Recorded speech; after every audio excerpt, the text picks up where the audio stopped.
So ಮೊದಲನೇ ಪ್ರಶ್ನೆ, ತುಂಗಭದ್ರಾ ನದಿಯು ಯಾವುದರ ಉಪನದಿ ಅಂತ ಕೇಳಿದಾನೆ. Tungabhadra is an tributary of option A Kaveri, option B Mahanadi, option C Krishna, option D Godavari. So Tungabhadra ಬಂದ್ಬಿಟ್ಟು ಕೃಷ್ಣಾ ನದಿಯ ಉಪನದಿ. ಸೊ ಕೃಷ್ಣಾ ನದಿಯ ಉಪನದಿಗಳು ಯಾವ್ಯಾವು ಅಂತ ಈಗ ನೋಡೋಣ. ಸೊ ಎಕ್ಸಾಮ್ನಲ್ಲಿ ಒಂದಲ್ಲ ಒಂದು ಕ್ವಶನ್ ಇದ್ದೇ ಇರ್ತೈತೆ ನದಿಗೆ ಸಂಬಂಧಪಟ್ಟ ಹಾಗೆ. ನದಿ ಉಗಮ ಸ್ಥಾನ ಇರ್ಬೋದು, ನದಿ ಎಲ್ಲಿ ಕೂಡ್ಕೊಳ್ಳುತ್ತೆ ಅನ್ನೋದು ಇರ್ಬೋದು, ಅಥವಾ ನದಿಯ ಉಪನದಿಗಳ ಬಗ್ಗೆ ಕೇಳ್ಬೋದು. ಸೊ ಆ ನದಿ ಹತ್ರ ಇರೋ ಅಣುಸ್ಥಾವರ ಬಗ್ಗೆ ಕೇಳ್ಬೋದು. ಓಕೆನಾ? ಸೊ ಕೃಷ್ಣಾ ನದಿಯ ಉಪನದಿಗಳು ನೋಡೋದಾದರೆ ಯಾವ್ಯಾವು? ತುಂಗಭದ್ರಾ ನದಿಯು ಕೃಷ್ಣಾ ನದಿಯ ಅತಿ ದೊಡ್ಡ ಉಪನದಿ. ಓಕೆ, ಕೃಷ್ಣಾ ನದಿಯ ಉಪನದಿಗಳು ಎಡದಂಡೆಯಿಂದ ದೋಣಿ, ಭೀಮಾ, ದಿಂಡಿ, ಮೂಸಿ, ಪಾಲೇರ್, ಆಕೇರು ಮತ್ತು ವೀರ. ಇನ್ನು ಬಲದಂಡೆಯಿಂದ ತುಂಗಭದ್ರಾ ಅನ್ನೋದು ತುಂಗ ಬೇರೆ ಭದ್ರಾ ಬೇರೆ, ಇವೆರಡು ಶಿವಮೊಗ್ಗದ ಹತ್ರ ಜಾಯಿನ್ ಆಗಿ ತುಂಗಭದ್ರಾ ಅಂತ ಆಗುತ್ತೆ. ಮತ್ತು ಘಟಪ್ರಭಾ, ಮಲಪ್ರಭಾ, ಕೋಹಿಲಾ, ವರ್ಣ, ಪಂಚಗಂಗಾ, ದೂದ್ಗಂಗಾ ಇಷ್ಟೂ ನದಿಗಳು ಕೃಷ್ಣಾ ನದಿಯ ಉಪನದಿಗಳು. ಎರಡನೇ ಪ್ರಶ್ನೆ, ಕೆಳಗಿನ ಯಾವುದು ಕರ್ನಾಟಕದ ಬಂದರು ಅಲ್ಲ ಅಂತ? Which of the following is not a port of Karnataka? Honnavar, Bhatkal, Malpe, Bekal. So ಇದರಲ್ಲಿ ಯಾವುದಲ್ಲ ಅಂತ ಕೇಳಿದ್ದೇನೆ. ಸರಿಯಾದ ಉತ್ತರ ಬಂದ್ಬಿಟ್ಟು ಬೆಕ್ಕಲ್. ಬೆಕ್ಕಲ್ ಬಂದ್ಬಿಟ್ಟು ಕೇರಳದ ಪೋರ್ಟು. ಕರ್ನಾಟಕದ ಬಂದರು ಬಗ್ಗೆ ಡೀಟೇಲ್ಸ್ ನೋಡೋದಾದ್ರೆ, ಮೇಜರ್ ಬಂದರ್ ಬಂದ್ಬಿಟ್ಟು ನ್ಯೂ ಮಂಗಳೂರು ಪೋರ್ಟು. ಇನ್ನು ಮೈನರ್ ಪೋರ್ಟ್ಸ್ ಬಂದ್ಬಿಟ್ಟು ಕಾರವಾರ, ಓಲ್ಡ್ ಮಂಗಳೂರು, ಬೆಳ್ಳಿಕೆರೆ, ತಾಡಾಡಿ, ಹೊನ್ನಾವರ, ಭಟ್ಕಳ, ಕುಂದಾಪುರ, ಹಂಗರ್ ಕಟ, ಮಲ್ಪೆ ಮತ್ತು ಪಡುಬಿದ್ರಿ ಪೋರ್ಟ್ಸು. ಇವೆಲ್ಲ ಮೈನರ್ ಪೋರ್ಟ್ಸು ಕರ್ನಾಟಕದಲ್ಲಿ. ಅದರಲ್ಲಿ ಆಲ್ ವೆದರ್ ಪೋರ್ಟ್ಸ್ ಅಂತ ಯಾವುದಕ್ಕೆ ಅಂದರೆ ಕಾರವಾರ ಪೋರ್ಟ್ಸ್ನ ಆಲ್ ವೆದರ್ ಪೋರ್ಟ್ಸ್ ಅಂತ ಕರೀತಾರೆ. ಮಿಕ್ಕಿದ್ದೆಲ್ಲ ಲೈಟ್ ವೇಟ್ ಬೋಟ್ ಆ ಥರ ಟ್ರಾನ್ಸ್ಪೋರ್ಟೇಷನ್ಗೆ ಯೂಸ್ ಮಾಡೋ ಅಂಥ ಬಂದರುಗಳು ಮಿಕ್ಕಿದ್ದು. ಇದರಲ್ಲಿ ಆಲ್ ವೆದರ್ ಪೋರ್ಟ್ಸ್ ಅಂದರೆ ಕಾರವಾರ ಪೋರ್ಟ್ಸ್. ಇದನ್ನು ಕ್ವಶನ್ನ ಕೇಳ್ಬೋದು.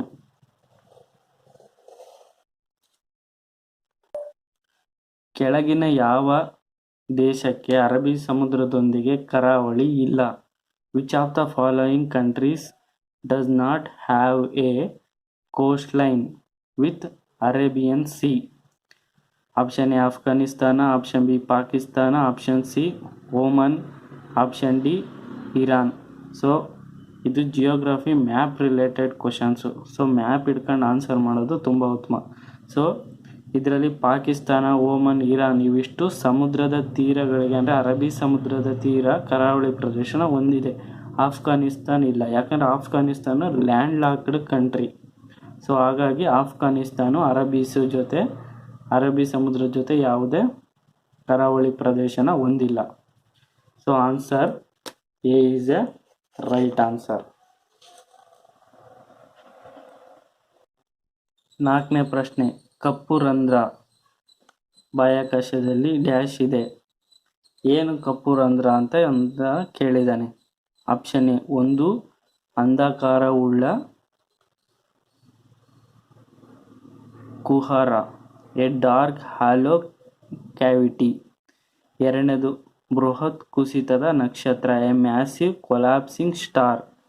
ಆಪ್ಷನ್ ಸಿ ಚಂದ್ರನ ಇನ್ನೊಂದು ಬದಿ, ಆಪ್ಷನ್ ಡಿ ಸೂರ್ಯನ ಇನ್ನೊಂದು ಬದಿ. ಸೊ ಬ್ಲ್ಯಾಕ್ ಹೋಲ್ ಅಂದರೆ ಏನು ಅಂತ ಕೇಳ್ತೇನೆ. ಸೊ ನಿಮಗೆ ಆಪ್ಷನ್ ಈಸಿಯಾಗಿ ಚಂದ್ರನ ಅಲ್ಲ, ಸೂರ್ಯನ ಅಲ್ಲ, ಇನ್ನೊಂದು ಬದಿ ಅಲ್ಲ ಅಂತ ನಾವು ಈಸಿಯಾಗಿ ಎಲಿಮಿನೇಟ್ ಮಾಡ್ಬೋದು. ಇನ್ನು ಇವೆರಡರಲ್ಲಿ ನೋಡಬೇಕಾದ್ರೆ ಕಪ್ಪು ರಂಧ್ರ ಯಾವುದರಿಂದ ಅಂದರೆ ಒಂದು ಬೃಹತ್ ನಕ್ಷತ್ರದ ಕುಸಿತ, ಅಲ್ಲಿ ನಕ್ಷತ್ರದ ಕೊಲ್ಯಾಪ್ಸ್ ಆಗಿ ಅಲ್ಲಿ ದೊಡ್ಡ ಬ್ಲ್ಯಾಕ್ ಹೋಲ್ ಕ್ರಿಯೇಟ್ ಆಗಿರುತ್ತೆ. ಅಲ್ಲಿ ತನ್ನ ಸುತ್ತಮುತ್ತ ಇರೋ ಎಲ್ಲ ಗ್ರಹಗಳ ನಕ್ಷತ್ರಗಳನ್ನ ತನ್ನಲ್ಲಿ ಸೆಳೀತಾ ಇರುತ್ತೆ. ಅಷ್ಟು ಪವರ್ಫುಲ್ ಗ್ರಾವಿಟಿ ಇರುತ್ತೆ ಅದರಲ್ಲಿ. ಸೊ ಇದಕ್ಕೆ ಕಪ್ಪು ರಂಧ್ರ ಉದ್ಭವ ಆಗೋಕ್ಕೆ ಕಾರಣ ಬಂದ್ಬಿಟ್ಟು ಮ್ಯಾಸಿವ್ ಕೊಲ್ಯಾಪ್ಸ್ ಸ್ಟಾರ್. ಈ ಕೆಳಗಿನವುಗಳಲ್ಲಿ ಯಾವುದು ಮೂಲ ಬಂಡೆ? Which one of among the following is a primary rock? Sedimentary rock, igneous rock, metamorphic rock, none of these.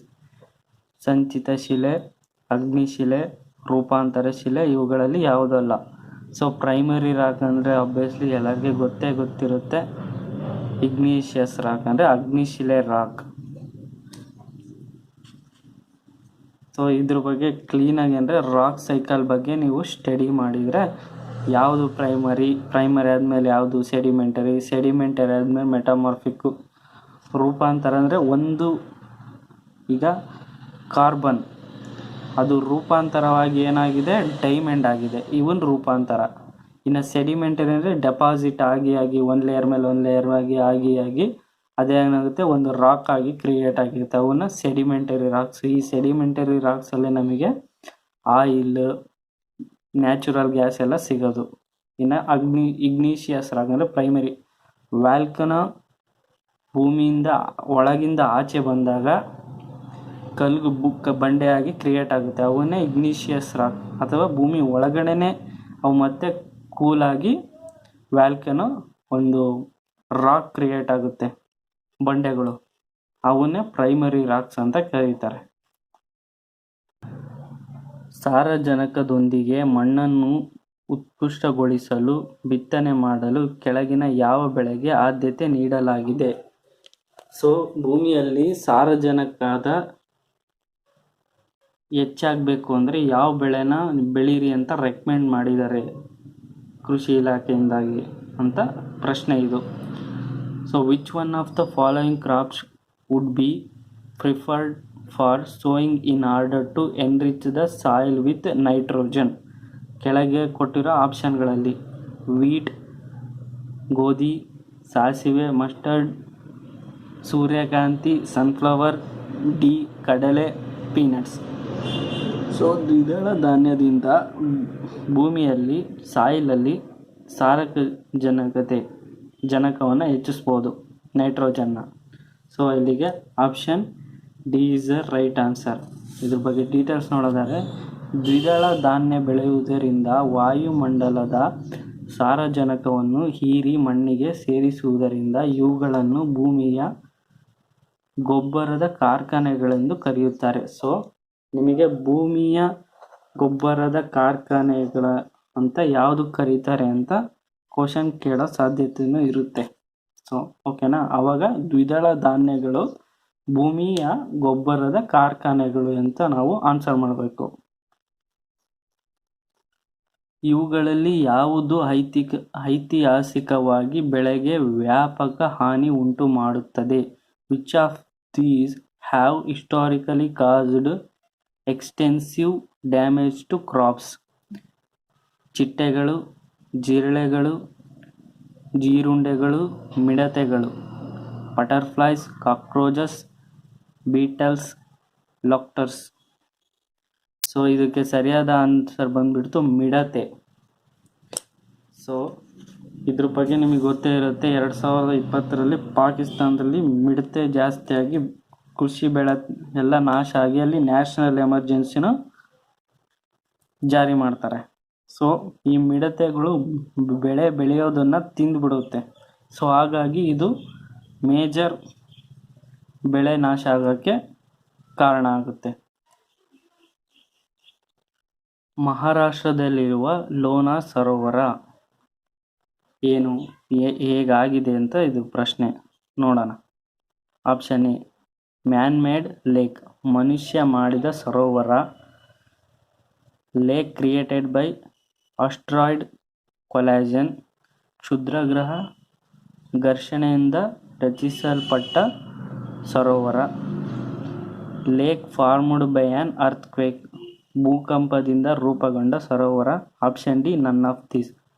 So ಮಹಾರಾಷ್ಟ್ರದಲ್ಲಿರುವ ಲೋನಾರ್ ಸರೋವರ ಬಂದ್ಬಿಟ್ಟು ಕ್ಷುದ್ರ ಗ್ರಹ ಭೂಮಿಗೆ ಅಪ್ಪಳಿಸಿ ಅಲ್ಲೊಂದು ದೊಡ್ಡ ಹಳ್ಳ ಅಥವಾ ತಗ್ಗು ಪ್ರದೇಶ ಉಂಟಾಗಿ ಅಲ್ಲಿ ನೀರು ಸಂಗ್ರಹಣೆ ಆಗಿ ಬರ್ತಾ ಬರ್ತಾ ಅಲ್ಲೊಂದು ದೊಡ್ಡ ಸರೋವರ ನಿರ್ಮಾಣ ಆಗಿದೆ. ಸೊ ಮಹಾರಾಷ್ಟ್ರದಲ್ಲಿರುವ ಲೋನಾರ್ ಸರೋವರ ಅದು ಕ್ಷುದ್ರ ಗ್ರಹದಿಂದ ಆದಂಥ, ಅಂದರೆ ಕ್ಷುದ್ರ ಗ್ರಹ ಭೂಮಿಗೆ ಅಪ್ಪಳಿಸಿ ಕ್ರಿಯೇಟ್ ಆದಂಥ ಒಂದು ಸರೋವರ. ಸೊ ಇದಕ್ಕೆ ಸರಿಯಾದ ಉತ್ತರ ಬಂದ್ಬಿಟ್ಟು ಆಪ್ಷನ್ ಬಿ. ಭೂಮಿಗೆ ಹೋಲಿಸಿದರೆ ಈ ಕೆಳಗಿನ ಯಾವ ಗ್ರಹಗಳು ಕಡಿಮೆ ತಿರುಗುವ ಸಮಯವನ್ನು ಗ್ರಹಗಳು ಹೊಂದಿವೆ? Which of the following planets has a lesser rotation time than the earth? Option A Jupiter, option B Mars, option C Mercury, option C Venus. ಗುರು, ಮಂಗಳ, ಬುಧ, ಶುಕ್ರ. ಸೊ ಇಲ್ಲಿ ಯಾವುದು ಅರ್ತ್ಗಿಂತ ಲೆಸ್ ಟೈಮ್ ತಗೊತವೆ ರೊಟೇಷನ್ ಆಗೋಕ್ಕೆ, ಒಂದು ರೊಟೇಷನ್ ಆಗೋಕ್ಕೆ ಅನ್ನೋದು ಕೇಳಿದ್ದೀನಿ. ಸೊ ಡೀಟೇಲ್ಸ್ ನೋಡೋಣ. ರೊಟೇಷನ್ಗೂ ರೆವಲ್ಯೂಷನ್ಗೂ ತುಂಬ ವ್ಯತ್ಯಾಸ ಇದೆ.